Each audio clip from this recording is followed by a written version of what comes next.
Welcome to the bird media. నేను మీ పవన్ కృష్ణమూర్తి. ఈ న్యాయం ఖరీదెంత అని నేను మీకు ఒక ప్రశ్న వేస్తున్నానండి. సమాధానం మీరే నాకు తెలియచేయండి. బికాస్ ఒక కేసుకి సంబంధించినటువంటి తీర్పు 40 సంవత్సరాల తరువాత వచ్చింది. ఆ తీర్పులో ఎవరైతే ఆ కేసులో ఎవరైతే ఉన్నారో, ఎవరి మీద అయితే నిందారోపణ జరిగిందో, లేదు మొత్తానికి ఆ కేసుకి సంబంధించి ఉన్నారో ఆ వ్యక్తికి 100 సంవత్సరాలు, ఇంకో వ్యక్తి ఆల్రెడీ గాన్, చచ్చిపోయాడు. అంటే తీర్పు రాలేదు, మనిషి చచ్చిపోయాడు. పాయింట్కి వెళ్తే 1982లో ఒక హత్య జరిగింది. 84లో నిందితుడికి అలహాబాద్ కోర్టు జీవిత ఖైదు విధించింది ఉత్తరప్రదేశ్లో. సో ఇప్పుడు తీర్పు వచ్చింది. ఆ తీర్పులో నిర్దోషిగా బయటపడినటువంటి వ్యక్తి వయసు అక్షరాల 100 ఏళ్ళు. మా తాత కంటే 4 ఏళ్ళు ఎక్కువ. అక్షరాల 100 ఏళ్ళు. పేర్లు 1984లో ధనీరామ్, సత్తి దిన్, వీళ్ళిద్దరికీ కూడా జీవిత ఖైదు వేశారు ఒక హత్య కేసులో.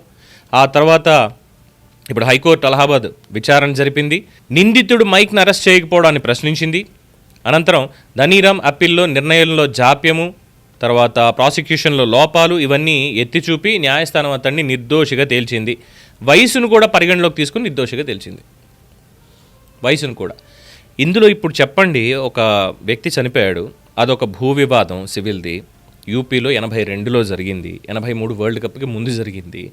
ఇన్నేళ్ళు అతను ఏం చేసుకోవడానికి లేకుండా పోయింది పరిస్థితి. కోర్టుల చుట్టూ తిరగడమే అయింది.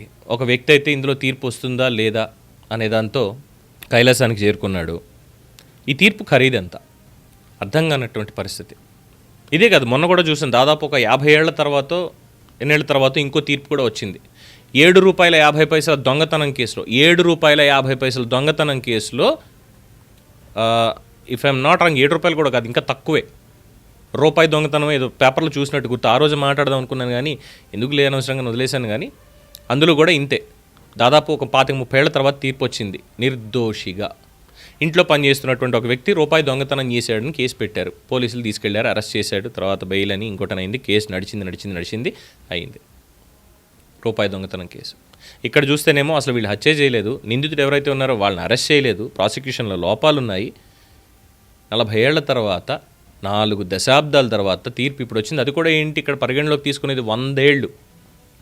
ఆ కేసులో ఉన్నటువంటి వ్యక్తికి 100 సంవత్సరాల వయసును పరిగణలోకి తీసుకొని ఈ లోపాలు ఇవి కూడా ఉన్నాయని నిర్దోషిగా తేల్చారు. అందులో ఒక అతను పోయాడు.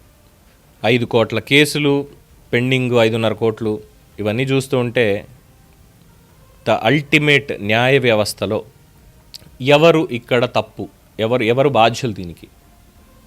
సో ఈ తీర్పు ఖరీదెంత మీరే తెలియజేయండి. చూస్తూనే ఉండండి ది బర్డ్ మీడియా.